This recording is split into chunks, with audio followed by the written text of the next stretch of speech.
The almighty Do Not Detain List. Let's talk about it.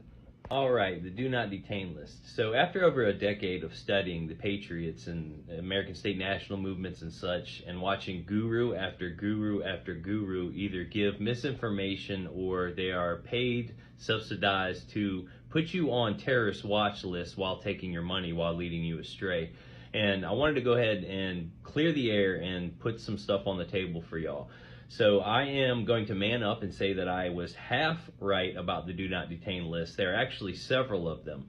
And in this video, I said that there's a proceed with caution list, but they're kind of combined. It's an approach with caution, do not detain list. The three that I've seen in my research are for confidential informants, there's ones for terrorists, and there's ones issued by the State Department to its embassy officials and administrators who are performing foreign national duties and whatnot. For this video, I actually did something that I never do. I reached out to a policy enforcer to confirm my thoughts, but just wanted verification.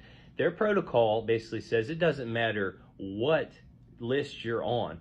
For their first and foremost duty is to assess who you are, what you're doing, what you're involved in, and any infractions, they'll still issue a ticket or arrest you. Confidential informant is pretty much self-explanatory. If you've already gone through the witness protection relocation stuff, you know, you can still get in trouble, but they're not going to try to put you out on mainstream media news and stuff like that if you commit another crime. And if you're under the active investigation of the case that's underway, then same situation and scenario applies. The largest group and subgroup of Do Not Detain lists I know of is for terrorists, and here is a bunch of different ones, and they have all different kinds of different subcategories depending on if you're an international terrorist or you're a local terrorist.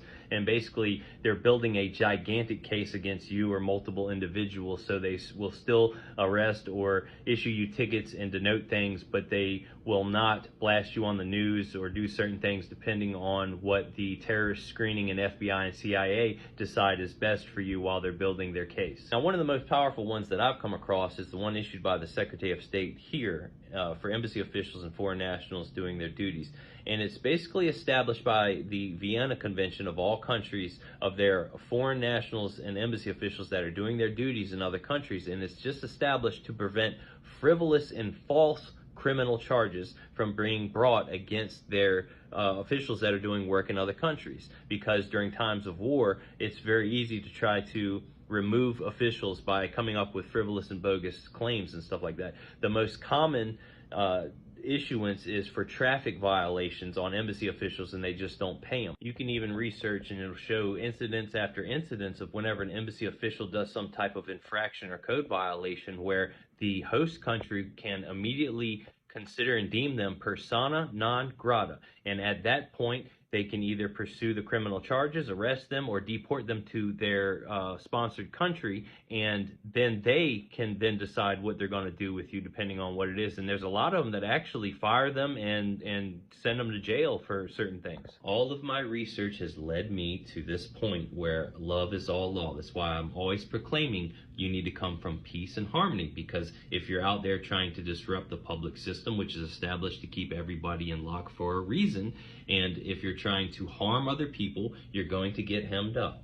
So by all means, feel free to join any of these lists. Be an informant, you can be a terrorist, or you can be a consular. All of them still have to pay taxes, and some of them might get out of traffic tickets.